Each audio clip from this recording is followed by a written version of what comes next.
Sziasztok, én Marian vagyok, és most készítsük el közösen, együtt a sárga barack befőttet, és színesítsük bele a kamránkat.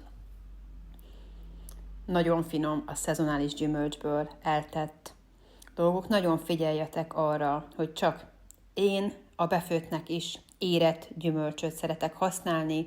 Az érett gyümölcs az, amikor benne van minden vitamin, ami szükséges, és én soha nem szedem le zölden a gyümölcsöt.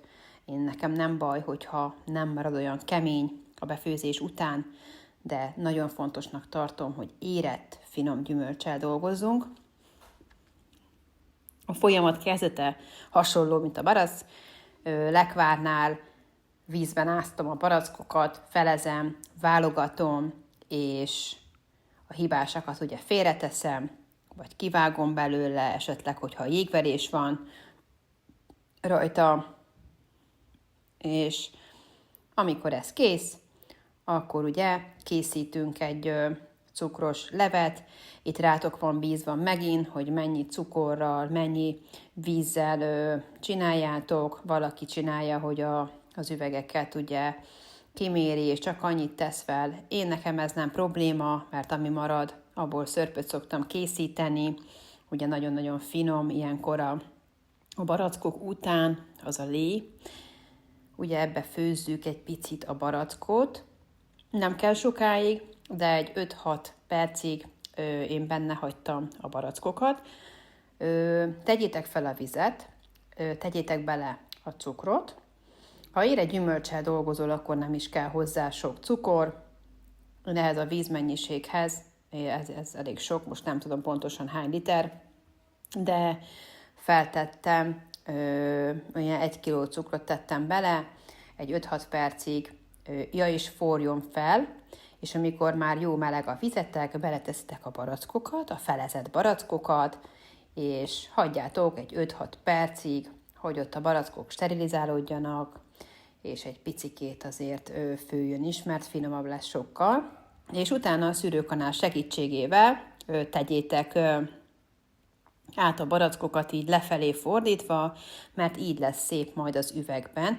Itt láttátok, hogy ugye volt egy, amit belekerült, de igazából nem mertem utána beletenni az üvegbe, tehát itt is azért ellenőrizzétek, hogy a lehetőséghez képest minél hibátlanabb gyümölcsökkel dolgozzatok, és tegyétek bele az üvegbe. Az üvegeket mosogatógépben sterilizáljátok, utána lecsöpögtetitek konyharuhára, a tetőre, itt is figyeljetek, hogy jól záródjon, ne forduljon át a kupak, mert akkor nem fog jól zárni az üvegünk, és levegőt kap, és nem fog olyan sokáig elállni. Szépen belepakoljátok így a felezett barackokat, szűrőkanálból szépen ki tudjátok így pakolgatni az üvegekbe.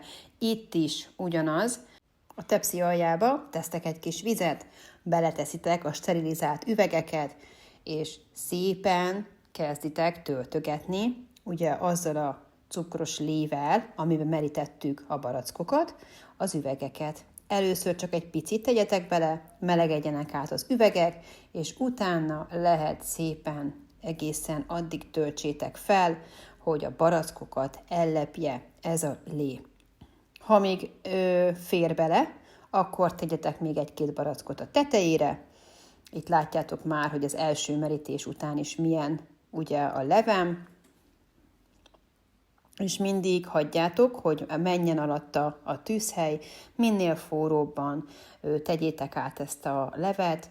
Amikor már kész, a tetejére tegyetek egy pici nátriumbenzoátot, tegyétek ki konyharuhára az üveget, forgassátok át, hogy ha esetleg azt látjátok, hogy levegő maradt az alján, akkor egy tiszta villával bele tudtok nyúlni, és szépen feljön akkor az a levegő, és mindenféleképp úgy zárjátok be a tetőket, hogy mindenhol ott legyen a víz, és ne legyen benne a levegő, de itt majd ezt is fogom majd nektek mutatni.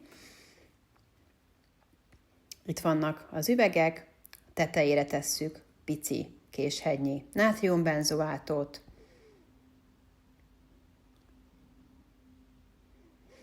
És itt akkor zárjátok szépen, itt mutatom is, gyönyörű, nincsen benne levegő, így körbe tudjátok forgatni, és mehet szépen a szokásos dunsztolás, én ebben hiszek, én ezt tanultam takaró alá, minél melegebben bebugyoláljátok, és itt maradhat 3-4 napig, és utána mehet föl a kamrapolcra.